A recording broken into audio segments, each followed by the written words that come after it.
할렐루야. 오늘은 4월 30일 주일입니다. 오늘 우리에게 주신 하나님의 말씀은 민수기 20장 26절입니다. 제가 봉독하겠습니다. 아론의 옷을 벗겨 그의 아들 엘르아살에게 입히라. 아론은 거기서 죽어 그의 조상에게로 돌아가리라. 아멘. 오늘의 말씀은 아론의 죽음에 대한 내용을 담고 있습니다. 모세와 아론은 민수기 20장에서 하나님 앞에 큰 실수를 하게 됩니다. 신광야에 이른 이스라엘 백성들은 물과 먹을 것이 없으므로 그들의 지도자였던 모세와 아론에게 불평과 불만을 쏟아냈죠. 이들의 불평과 불만에 모세와 아론은 회막 문 앞에 엎드려 하나님께 반응을 구했습니다. 그때 하나님께서는 그들에게 회중을 모아 반석에 명령하여 물을 내라고 말씀하셨습니다. 모세와 아론은 여기서 하나님 앞에 큰 실수를 하게 됩니다. 그들은 자신들의 혈기를 누르지 못해 하나님의 말씀대로 반석에 명령을 하기보단 불평과 불만을 멈추지 않는 이스라엘 백성들을 향해 소리치며 지팡이로 반석을 2번 내려쳤습니다. 이러한 모세와 아론의 행동을 하나님께서는 24절의 말씀에 내 말을 거역했다고 표현하십니다. 모세와 아론은 지금까지 자신들에게 이스라엘 백성들이 불평과 불만을 행할 시 자신들의 입장에서가 아닌 하나님의 입장에서 하나님의 뜻을 전했습니다. 그러나 이번 무리바 사건에서는 구세대와 다를 것 없이 불평과 불만을 쏟아내는 이스라엘 백성들의 모습을 보곤 모세와 아론은 더 이상 참을 수 없었습니다. 그래서 하나님의 자비하심으로 주신 물을 모세와 아론은 오히려 화를 내며 마치 자신들이 물을 주는 것처럼 우리가 너희를 위하여 반석에 물을 냈다고 회중 앞에 선포했습니다. 이는 분명 하나님의 영광을 가리지 않던 모습을 꾸준히 보여주던 모세와 아론의 평소의 모습과는 다른 모습이었죠. 그래서 하나님께서는 이들을 가나안 땅에 들어가지 못하게 하십니다. 우리는 이 말씀을 통해 하나님은 분명한 공의의 하나님이시며 죄와 잘못을 아무 대가 없이 넘기시지 않는 분이라는 것을 다시 한번 깨닫게 됩니다. 그러나 모세와 아론은 분명 최선을 다해 하나님이 원하시는 지도자의 역할을 감당했던 사람들이었습니다. 그런 그들에게 그들의 최종 목적과도 같았던 가나안 땅에 들어가지 못하게 하는 것은 그들에게는 상상 이상으로 더 절망적으로 다가왔을 것 같습니다.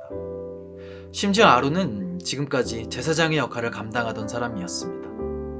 다시 말해 이스라엘 백성들의 죄를 대신하여 속죄하며 어쩔 땐 하나님을 이스라엘에게 변호하고 이스라엘을 하나님께 변호했던 중간에서 가장 고된 일을 감당하는 사람이었던 것이죠. 그런 아론에게 하나님께서는 26절의 말씀에 아론의 제사장직을 그의 아들 엘르아살에게 넘겨주고 아론은 그 자리에서 죽어 그의 조상들에게로 갈 것이라고 말씀하셨습니다. 제가 만약 아론이었다면 저는 가나안 땅에 들어가지 못하게 하시는 하나님께 무언가 모를 배신감을 느꼈을 것 같습니다. 또 제사장직과 생명을 걷어가신다고 하시는 하나님의 말씀에 마치 버림받았다는 느낌을 받았을 것 같습니다. 그런데 오늘 말씀을 보면 아론은 하나님의 말씀대로 모세와 같이 산에 올랐습니다. 그리고 모세에 의해 옷이 벗겨지며 죽음을 맞이했죠. 성경은 아론의 반응에 대해 말하고 있지 않습니다. 그러나 분명한 것은 아론의 죽음에 대한 말씀이 들릴 때 모세와 아론은 정말 가슴이 찢어지는 경험을 했을 것이라는 겁니다. 모세는 특히 그의 형의 죽음을 말리고 싶었겠죠. 그들은 누구보다 하나님이 말씀하신 그 호르산에 오르기 싫었을 것입니다. 올라가는 그 걸음마다 눈물을 흘렸을지도 모르겠습니다. 그러나 모세는 자신의 형의 옷이 벗겨지면 죽는다는 것을 알면서도 아론은 자신이 입고 있는 이 옷이 벗겨지면 죽는다는 것을 알면서도 하나님께 순종했습니다. 성도 여러분, 모세와 아론은 어떻게 이런 하나님의 말씀에 순종할 수 있었던 것일까요? 하나님의 말씀은 한 인간에게 있어 가장 소중한 목숨이 달린 문제였습니다. 하지만 그럼에도 그들은 하나님께 순종했죠. 이들이 하나님께 순종할 수 있었던 이유는 내 삶의 주인이 내가 아닌 하나님께서 진정한 주인이라는 마음 때문이었습니다. 모세와 아론은 지금까지 이스라엘 역사 가운데 일하신 하나님의 섭리를 보았습니다.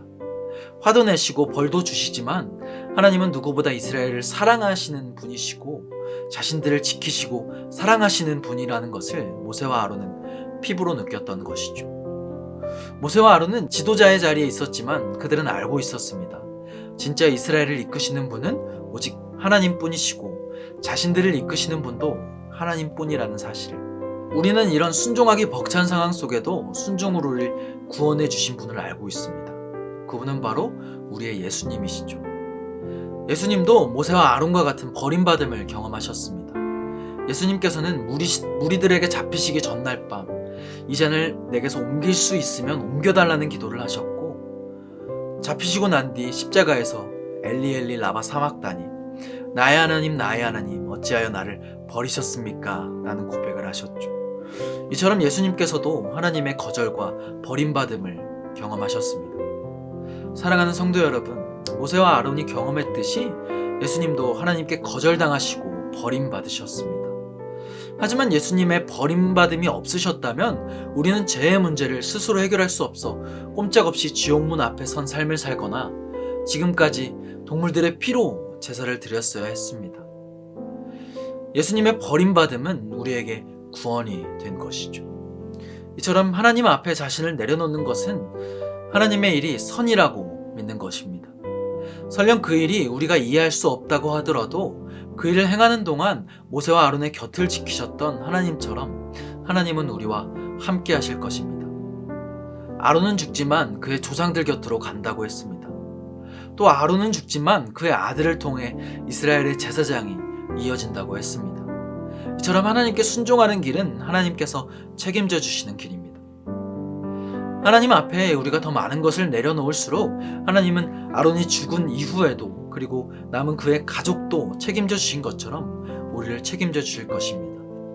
바라기는 하나님의 일이 결국 선이라는 결말을 가진다는 믿음으로 삶을 살아내는 저와 성도님들이 되시기를 바랍니다. 바라기는 우리를 책임져 주실 하나님을 믿고 끝까지 순종하는 저와 신내교회 모든 성도님들이 되시길 소망합니다. 기도하겠습니다. 하늘에 계신 우리 아버지여, 이름이 거룩히 여김을 받으시오며 나라가 임하시오며 뜻이 하늘에서 이루어진 것 같이 땅에서도 이루어지이다. 오늘 우리에게 일용할 양식을 주시옵고, 우리가 우리에게 죄 지은 자를 사하여 준 것 같이 우리 죄를 사하여 주시옵고, 우리를 시험에 들게 하지 마시옵고 다만 악에서 구하시옵소서. 나라와 권세와 영광이 아버지께 영원히 있사옵나이다. 아멘.